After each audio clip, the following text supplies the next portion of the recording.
In the heart of West Africa, three nations are making bold history.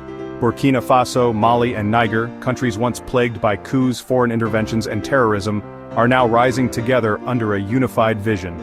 Welcome to the rise of the Alliance of Sahel States, a union that is reshaping the geopolitical landscape of Africa.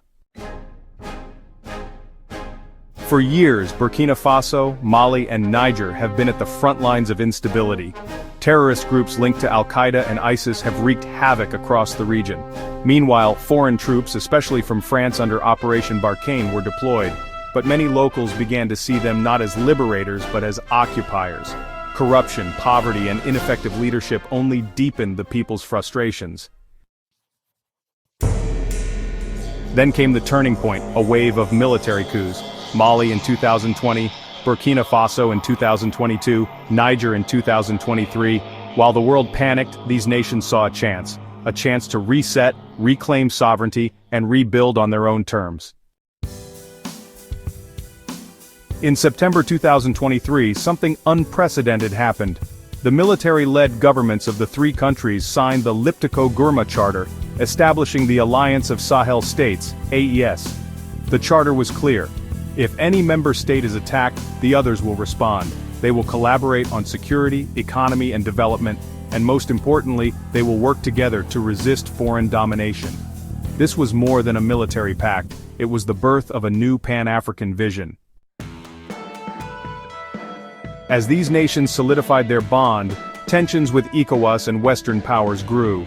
When Niger's President Bazoum was overthrown, ECOWAS threatened military intervention. But Burkina Faso and Mali stood up, declaring they would treat any attack on Niger as a declaration of war. In January 2024, all three countries made a bold decision. They officially withdrew from ECOWAS, citing sanctions, hypocrisy, and foreign influence within the bloc. This wasn't isolation, it was liberation. Withdrawing from ECOWAS gave these nations freedom to chart their own path.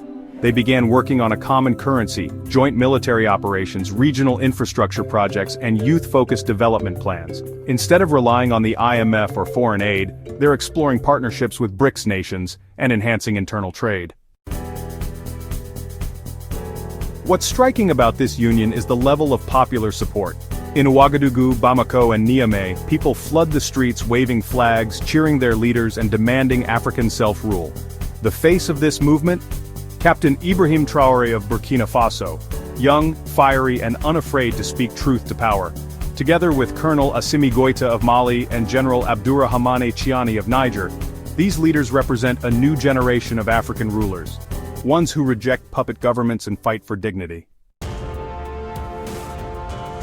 Of course, this journey is not without obstacles. Terrorist threats still persist, economic pressures from sanctions are real, and there are fears of authoritarianism under military rule. But for many Africans, this alliance is a spark of hope, a symbol that unity is not just possible, it's powerful. Burkina Faso, Mali, and Niger are showing the world that Africa doesn't need to follow, it can lead. Their alliance is not just about survival, it's about revival. Will more African nations join this bold path? Only time will tell. But one thing is certain. The heart of the Sahel is beating with new purpose. Subscribe to discover the untold stories of Africa. The world is watching, and Africa is hoping and praying. Don't forget to like and subscribe for more untold tales of Africa.